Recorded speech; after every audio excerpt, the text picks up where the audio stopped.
الحمد لله نحمده ونستعينه ونستغفره ونؤمن به ونتوكل عليه ونعوذ بالله من شرور أنفسنا ومن سيئات أعمالنا من يهده الله فلا مضل له ومن يضلله فلا هادي له ونشهد أن لا إله إلا الله وحده لا شريك له ونشهد أن سيدنا ونبينا ومولانا محمدا عبده ورسوله أرسله الله إلى الناس كافة بالحق بشيرا ونذيرا وداعيا إلى الله بإذنه وسراجا منيرا أما بعد فأعوذ بالله من الشيطان الرجيم بسم الله الرحمن الرحيم لعن الذين كفروا من بني إسرائيل على لسان داود وعيسى بن مريم ذلك بما عصوا وكانوا يعتدون كانوا لا يتناهون عن منكر فعلوه لبئس ما كانوا يفعلون وقال النبي صلى الله عليه وسلم لتأمرن بالمعروف ولتنهون عن المنكر أو ليوشكن الله أن يبعث عليكم عقابا من عنده فتدعونه فلا يستجاب لكم وقال صلى الله عليه وسلم من رأى منكم منكرا فليغيره بيده فإن لم يستطع فبلسانه فإن لم يستطع فبقلبه وذلك أضعف الإيمان أو كما قال صلى الله عليه وسلم. معزز بزرگوں اور دوستو، انسانوں کے اعمال کا اثر پوری کائنات پر پڑتا ہے اور مختلف اعمال کے مختلف اثرات بھی مرتب ہوتے ہیں. بعض نیک اعمال ایسے ہیں کہ ان نیک اعمال کا اثر اچھائی کی شکل میں ظاہر ہوتا ہے. بعض مخصوص گناہ ہیں کہ ان مخصوص گناہوں کا اثر مخصوص طریقے سے محسوس ہوتا ہے. اس دور میں مسلمانوں پر ظالم حکمرانوں کا تسلط ایک مصیبت ہے. ظالم حکمران عوام پر مسلط کیوں ہوتے ہیں، انہیں کیوں مسلط کیا جاتا ہے؟ سرور کونین حضرت محمد الرسول اللہ صلی اللہ علیہ وسلم نے انسانی زندگی کے ہر شعبے میں جس طرح رہنمائی فرمائی ہے، اسی طرح اس معاملے میں بھی رسول اللہ صلی اللہ علیہ وسلم سے وضاحت وارد ہے کہ ظالم حکمران کیوں مسلط ہوتے ہیں. ان کے مسلط ہونے کی وجہ بتلائی اور ان وجوہات کے بتلانے کا مقصد یہ ہے کہ یہ علاج ہے، اور جو علاج رسول اللہ صلی اللہ علیہ وسلم نے بتلایا ہے، اگر اس علاج کو اختیار کیا جائے تو اس علاج کی وجہ سے یہ مصیبت دور ہو سکتی ہے. یہ طریقہ ہے. اسی لیے جب حکمران ظالم ہو رہے ہوں یا ظالم حکمران مسلط ہو رہے ہوں اور حکمرانوں کی طرف سے ظلم و ستم بڑھتا جا رہا ہو، عوام پر ان کا دباؤ اور ان کا جبر، ان کا استبداد زیادہ ہو رہا ہو، تو ایسی حالت میں لوگوں کا مزاج یہ ہے کہ وہ عام طور پر بادشاہوں کو، حاکموں کو، حکمرانوں کو برا بھلا کہنا شروع کر دیتے ہیں. وہ اس کی وجوہات تلاش نہیں کرتے، اس کا حل تلاش نہیں کرتے، وہ اس کا علاج تلاش نہیں کرتے، یا اگر علاج معلوم بھی ہو جائے، حل معلوم بھی ہو جائے تو اس حل پر عمل کرنے کو تیار نہیں ہوتے. اور ظاہر سی بات ہے، جب تک حل پر عمل نہ کیا جائے اور اس مشکل مسئلے کے حل کی کوشش نہ کی جائے، مسئلے کا حل مشکل ہے. ظالم حکمرانوں کے سلسلے میں جو عام رویہ ہے کہ وہ حکمرانوں کو برا بھلا کہنا شروع کر دیتے ہیں اور بس اس کی کوئی تدبیر نہیں کرتے کہ آخر ان حکمرانوں کے ظلم و ستم سے نجات کا راستہ کیا ہے. اگر یہ تدبیر اختیار کی جائے تو اس کی وجہ سے نجات کے راستے کھلیں گے اور ظالم حکمرانوں کا تسلط ختم ہوگا، یا حاکموں کے دلوں میں ہمدردی اللہ تعالیٰ ڈال دیں گے. اس لیے کہ سارے بندوں کے دل اللہ کی انگلیوں کے درمیان ہیں اور اللہ ہی دلوں پر تصرف فرمانے والے ہیں. دلوں میں رحم دلی ڈالنے والی بھی اللہ کی ذات ہے. دلوں میں ظلم و ستم کا جذبہ پیدا کرنے والے بھی اللہ ہیں. اگر کسی کے دل میں محبت پیدا ہوتی ہے کسی کے سلسلے میں تو اس محبت کے پیدا کرنے والے بھی اللہ ہیں. اسی لیے سورہ مریم کی آخری آیتوں میں اللہ رب العزت نے ایمان اور عمل صالح پر محبت کا وعدہ فرمایا کہ جو ایمان والے ہیں اور جو نیک عمل کرنے والے ہیں ان کے سلسلے میں ساری مخلوقات کے دلوں میں محبت اللہ پیدا فرما دیتے ہیں. ان الذين آمنوا وعملوا الصالحات سيجعل لهم الرحمن ودا. بے شک وہ لوگ جو ایمان لائے اور نیک عمل کیے رحمان ان کے لیے مخلوق کے دلوں میں ہمدردی ڈال دیں گے.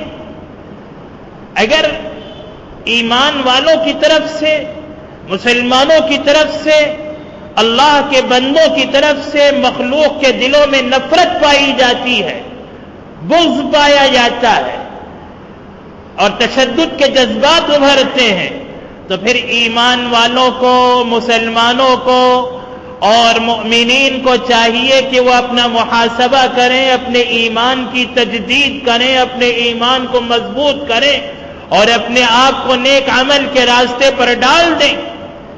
اگر ایمان مضبوط ہو جائے اور نیک عمل کرنا شروع کر لیں تو پھر مخلوق کے دلوں سے نفرتیں ختم ہوں گی، مخلوق کے دلوں سے بغض اور عداوت کا جذبہ ختم ہوگا، تشدد کا جذبہ ختم ہوگا اور اللہ ان دلوں میں محبت ڈال دیں گے. اگر محبت نہیں ہے، نفرت ہے، تو یا تو یہ امتحان ہوگا، آزمائش کی گھڑی ہوگی یا اعمال صالحہ میں کمی ہوگی. اس لیے مسلمانوں کو اس کا محاسبہ کرنے کی ضرورت ہے اور محاسبہ کر کے جو جس عمل میں کمی ہو وہ اپنے اس عمل کو درست کرنے کی کوشش کرے تاکہ مخلوق کے دلوں میں محبت کا جذبہ آئے.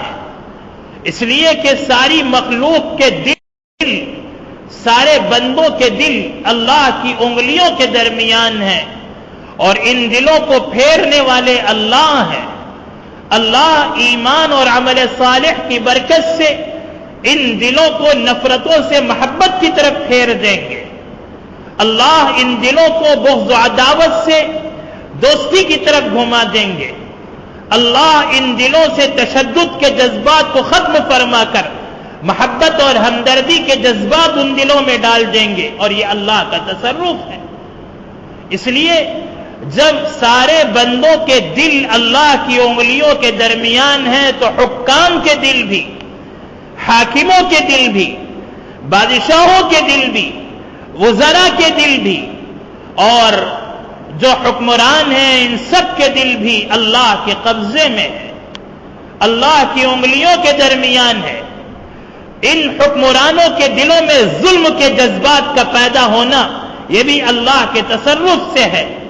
بندوں کے اعمال کی وجہ سے ان ظالم حکمرانوں کے دلوں میں ظلم کے جذبات پنپتے ہیں، ظلم کے جذبات پیدا ہوتے ہیں، پھر وہ اپنے عوام پر ظلم تھوپتے ہیں اور مظالم کے پہاڑ توڑے جاتے ہیں. اور اگر اعمال درست ہو جائیں تو اللہ تعالیٰ ان ظالم حکمرانوں کے دلوں سے ظلم کے جذبات کو ختم فرما کر ان کے دل میں محبت کے جذبات، ہمدردی کے جذبات، رحمدلی کے جذبات پیدا فرما دیتے ہیں. پھر ان کے دلوں میں اپنے عوام کے سلسلے میں محبت اور ہمدردی آ جاتی ہے، رحم دلی آ جاتی ہے، پھر ان کے فیصلے بدلتے ہیں اور وہ ہمدردی کے فیصلے کرتے ہیں، رحم دلی کے فیصلے کرتے ہیں۔ تو یہ حکمرانوں کے دلوں کو ظلم کی طرف پھیرنا یہ بھی اللہ کا تصرف ہے۔ حکمرانوں کے دلوں کو رحم دلی اور ہمدردی کی طرف پھیرنا یہ بھی اللہ کا تصرف ہے۔ ظلم اور رحم دلی، یہ دلوں میں جو جذبات پیدا ہوتے ہیں یہ سب اللہ کے تصرف سے پیدا ہوتے ہیں، اور اللہ کی انگلیوں کے درمیان بندوں کے قلوب ہیں، اور ان قلوب پر تصرف کرنے والی ذات اللہ کی ذات ہے۔ تو پھر جو اصل جڑ ہے اسے چھوڑ کر حکمرانوں کو برا بھلا کہنے سے فائدہ کیا ہے، سوائے وقت کے ضائع ہونے کے، سوائے اپنی طاقت اور انرجی کے ضائع ہونے کے، اور کیا فائدہ؟ اس لیے جو اصل جڑ ہے اسے پانی دینے کی ضرورت ہے۔ اسی لیے رسول اللہ صلی اللہ علیہ وسلم نے ارشاد فرمایا، انما اعمالکم عمالکم، بے شک تمہارے اعمال ہی تمہارے حاکم ہیں، تمہارے اعمال ہی تمہارے حکمران ہیں۔ ایک جملے میں رسول اللہ صلی اللہ علیہ وسلم نے سارے حکمرانوں کا فیصلہ فرما دیا کہ تمہارے حکمران کون ہیں؟ تمہارے اپنے عمل ہیں، تمہارے عمل ہی تمہارے حکمران ہیں۔ تمہارے عمل اچھے ہیں تو تمہارے حاکم اچھے ہوں گے، اگر تمہارے عمل برے ہیں تو تمہارے حاکم بھی برے ہوں گے۔ اس لیے اگر تمہارے اعمال اچھے ہیں اور تمہارے اعمال سے پروردگار راضی ہے تو تمہارے حاکم بھی اچھے ہوں گے، ہمدرد ہوں گے، رحم دل ہوں گے، خوش اخلاق ہوں گے۔ اور اگر تمہارے اعمال برے ہیں اور تمہارے اعمال سے تمہارا پروردگار ناراض ہے تو تمہارے حاکم بھی ظالم ہوں گے، تمہارے حاکم بھی جابر ہوں گے، تمہارے حاکموں سے ظلم کے، ستم کے، جبر کے، اکراہ کے، استبداد کے، دباؤ کے فیصلے صادر ہوں گے۔ یہ اعمال کی وجہ سے ہوتا ہے۔ انما اعمالکم عمالکم، اور اعمال سب کے ایک جیسے نہیں ہوتے۔ کسی قوم میں کوئی برائی عام ہوتی ہے اور کسی قوم میں کوئی نیکی عام ہوتی ہے، اور کسی فرد میں کوئی گناہ ہوتا ہے، کسی دوسرے فرد میں دوسرا گناہ ہوتا ہے، کسی کے اندر سود ہے، کسی کے اندر جھوٹ بولنے کی لعنت ہے، کسی کے اندر دھوکہ دینے کی لعنت ہے، اور کوئی بدکاری اور زناکاری کا شکار ہے، اور کوئی چغلخوری کا، دل دکھانے کا، چوری کرنے کا، الگ الگ ہر ایک کا گناہ الگ الگ ہے، اور وہ ان گناہوں میں ملوث ہیں۔ کوئی بے نمازی ہے، نمازوں کے چھوڑنے کی عادت ہے۔ جو یہ عادتیں ہیں ہر ایک اپنا محاسبہ کرے اور اپنے اپنے گناہ کے بارے میں سوچے کہ میرے اندر کون سا گناہ پایا جاتا ہے اور میں اپنے اس گناہ کو کیسے چھوڑوں، میں اپنے عمل کو درست کیسے کروں، میں نیک کیسے بن جاؤں، میں اپنے ناراض پروردگار کو راضی کیسے کر لوں، جس رب کو میں نے گناہ کر کر کے ناراض کر دیا ہے میں اسے مناؤں کیسے، میں اسے راضی کیسے کر سکتا ہوں۔ یہ فکر ہر مسلمان کے دل کے اندر آئے، اور اس فکر کے آنے کے لیے ایک عمومی بات رسول اللہ صلی اللہ علیہ وسلم نے بتلائی، فرمایا لَتَأْمُرُنَّ بِالْمَعْرُوفِ وَلَتَنْهَوُنَّ عَنِ الْمُنْكَرِ، بھلائی کا حکم کرو اور برائی سے روکو۔ ہر ایک دوسرے کو نیکی کی ترغیب دے، نیکی کی طرف دعوت دے، کم از کم نماز کی دعوت دے۔ ہر مسلمان دوسرے مسلمان کو کم از کم نماز کی دعوت دے اور نماز کی طرف بلائے، اور بے نمازی کو نماز کے چھوڑنے سے منع کرے، چور کو چوری سے روکے، زناکار کو زناکاری سے منع کرے، اور دھوکہ دینے والے کو دھوکے سے روکے، وعدہ خلافی کرنے والے کو وعدہ خلافی کرنے سے روکنے کی کوشش کرے۔ وَلَتَنْهَوُنَّ عَنِ الْمُنْكَرِ، نیکیوں کا حکم کرو اور برائیوں سے منع کرو۔ اور اگر یہ نہیں کرو گے او لیوشکن اللہ ان یبعث علیکم عقابا من عنده، اگر امر بالمعروف اور نہی عن المنکر نہیں کرو گے تو ہو سکتا ہے قریب ہے کہ اللہ تم پر اپنی طرف سے عذاب مسلط کر دے، اور جب عذاب آ جائے گا فتدعونہ فلا یستجاب لکم، تم اسے پکارو گے وہ تمہاری پکار کی پرواہ نہیں کرے گا، تم دعائیں مانگو گے وہ تمہاری دعاؤں کو قبول نہیں کرے گا۔ دعا ہمارا ہتھیار ہے، دعا ہمارا سہارا ہے، دعا ہمارا آخری ٹھکانہ ہے، اور دعا ہی سے ہماری بگڑی بنتی ہے، اور اگر دعا ہی بے اثر ہو جائے، دعا ہی غیر مؤثر ہو جائے اور دعاؤں ہی کا اثر ختم ہو جائے تو پھر جائیں تو کہاں جائیں گے؟ اور یہ کیوں ہوگا؟ فرمایا امر بالمعروف اور نہی عن المنکر کے چھوڑنے سے، اور یہی برائی یہودیوں کے اندر آئی، یہی برائی سب سے پہلے بنو اسرائیل میں پیدا ہوئی۔ لعن الذين كفروا من بني إسرائيل على لسان داود وعيسى بن مريم ذلك بما عصوا وكانوا يعتدون كانوا لا يتناهون عن منكر فعلوه لبئس ما كانوا يفعلون۔ فرمایا کہ بنو اسرائیل میں جب برائیاں عام ہونے لگیں، حدیث پاک میں اس کی تشریح اور تفسیر موجود ہے کہ جب ان میں گناہ عام ہونے لگے اور لوگ کھلم کھلا گناہ کرنے لگے تو اس کے ساتھی اسے اس گناہ سے منع کرتے۔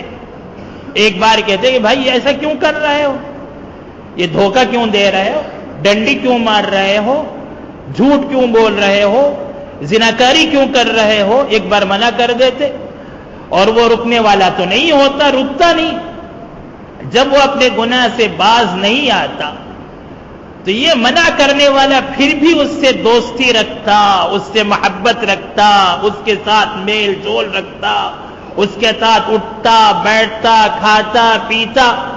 جب اس گنہگار کے ساتھ میں یہ نیک شخص بھی ایک ساتھ اٹھتا بیٹھتا تھا تو آخر ہوا یہ کہ گنہگار کے دل کی طرح نیک آدمی کا دل بھی بن گیا، اور دونوں کے قلوب آپس میں خلط ملط ہو گئے، دونوں کے دل آپس میں مل گئے، گنہگار کے دل کی طرح نیک آدمی کا دل بھی بن گیا، اور پھر دونوں گناہوں میں ملوث ہو گئے، دونوں ایک ساتھ گناہ کرنے لگے۔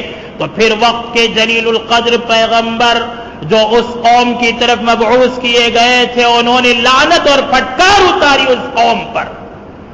لعن الذين كفروا من بني اسرائيل على لسان داود وعيسى بن مريم، حضرت داؤد علیہ الصلاۃ والسلام اور حضرت عیسیٰ ابن مریم علیہ الصلاۃ والسلام کے ذریعے سے اس قوم پر لعنت اور پھٹکار اتاری گئی۔